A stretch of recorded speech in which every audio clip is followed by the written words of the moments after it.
By March 1974, World War II had been over for nearly 3 decades.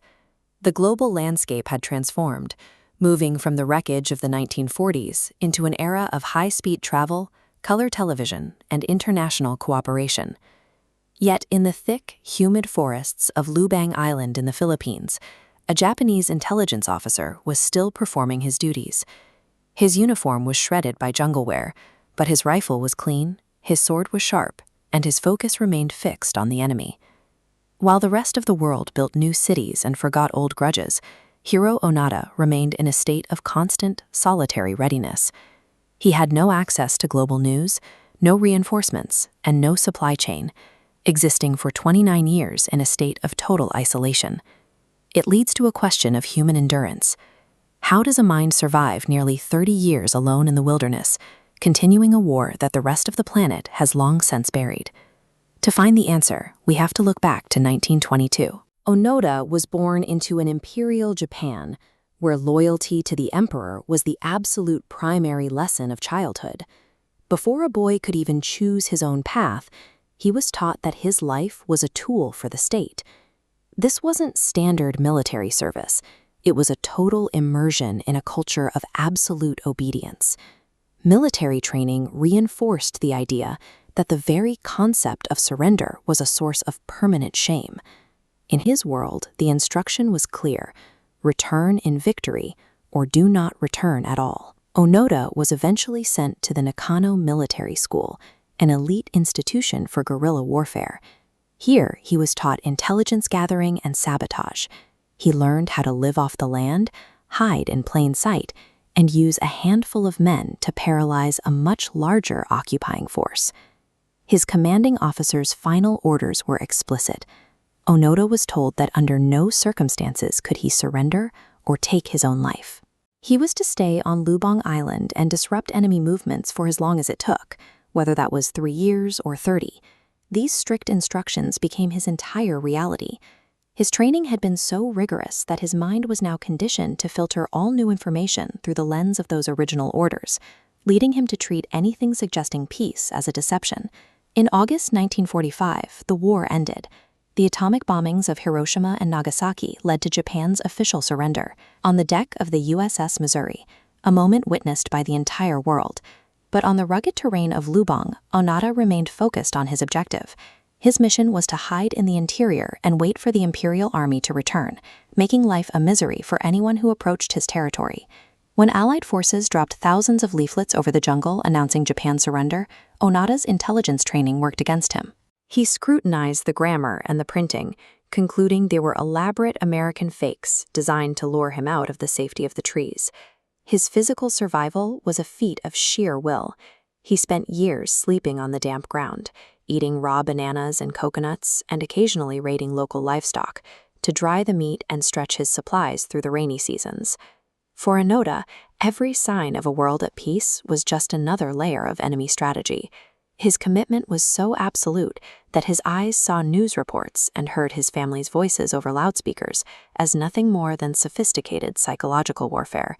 This commitment had violent consequences. Because he believed the war was still active, Onoda viewed the local farmers and villagers as enemy collaborators.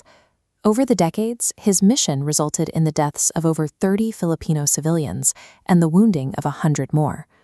One by one, his comrades disappeared. One surrendered in 1949.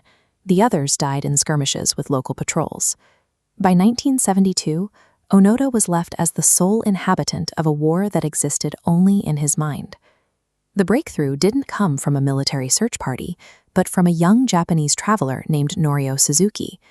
Suzuki ventured into the Lubang jungle specifically to find the ghost soldier, and after just 4 days of searching, he came face to face with Onoda.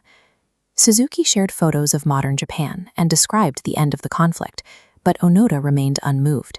He maintained that he was still a soldier on duty, and he would only stand down if his original superior officer arrived to personally relieve him of his post. The Japanese government eventually located his former commander, Major Taniguchi, who was then living as a civilian bookseller. Taniguchi was flown to the island, dressed in his old military uniform, and read the formal order that officially brought Onoda's war to a close. After 29 years of bloodshed and isolation, Onoda's campaign ended instantly. He hadn't been defeated by an army, he had simply been released from the instructions that had governed his life since 1944. Onoda returned to Japan at the age of 52.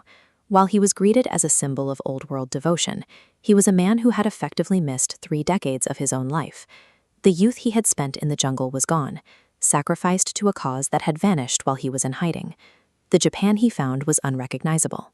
He had left a nation of traditionalism and austerity.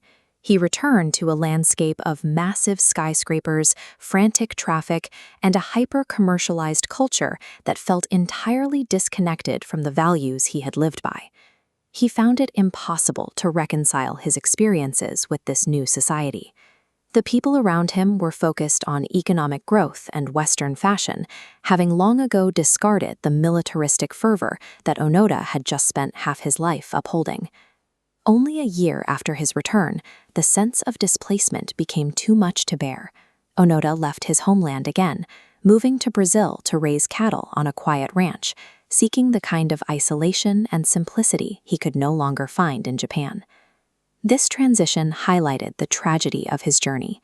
The nation he had fought to protect had moved on without him, making him a stranger in his own home, leaving his homecoming hollow. In 1996, decades after his surrender, Onoda finally returned to Lubang Island. This time, he wasn't looking for an enemy, but for a way to address the history he had left behind in those forests.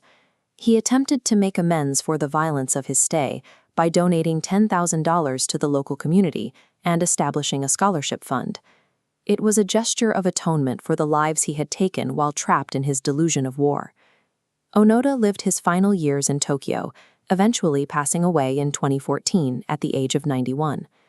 Hiro Onoda was a man of extraordinary physical endurance, but his life serves as a sobering lesson in the power of conditioning. He survived the jungle, only to realize that he had spent 30 years fighting a war of the mind, a battle where the only casualty was his own time.